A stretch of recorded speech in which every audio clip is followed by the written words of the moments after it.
अस्सलाम वालेकुम। Doctor channel पे आप सबको खुश आमदीद। क्या कभी आपने सोचा है कि हमें बुखार में कपकपी क्यों लगती है?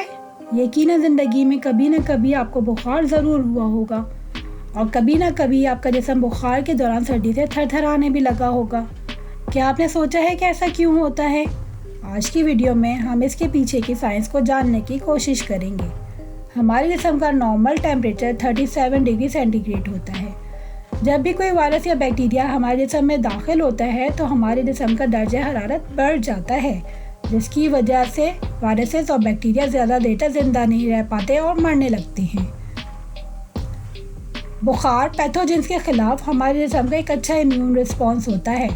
हमारे जिस्म का दर्जा हरारत कम या ज़्यादा करने में हाइपोथैलेमस का एक अहम किरदार है।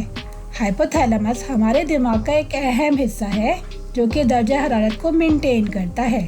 मगर जब वायरस या बैक्टीरिया हमारे जिस्म में दाखिल होते हैं तो हाइपोथैलेमस को सिग्नल मिल जाते हैं और हाइपोथैलेमस हमारे दर्जा हरारत को न्यू सेट पॉइंट पर ले जाता है।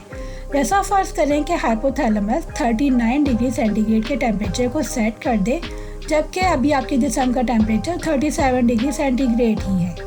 इसलिए सेट पॉइंट के बाद आपको सर्दी लगने लग जाती है, क्योंकि आपके जिस्म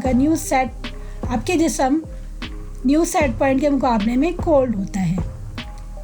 तो न्यू सेट पॉइंट को अचीव करने के लिए हमारे जिस्म की मसल्स कांपने लगती हैं ताकि ज़्यादा से ज़्यादा हीट जनरेट हो सके और इस न्यू सेट पॉइंट तक जिस्म की दर्जा हरारत को ले जाया जा सके। और जब हमारे जिस्म का दर्जा हरारत इस न्यू सेट पॉइंट तक पहुंच जाता है तो हमारा जिस्म कांपना बंद कर देता है। तो ये है बुखार में हमारे जिस्म के कांपने की वजह।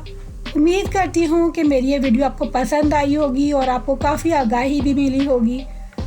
If you like my channel, please like and subscribe Dr.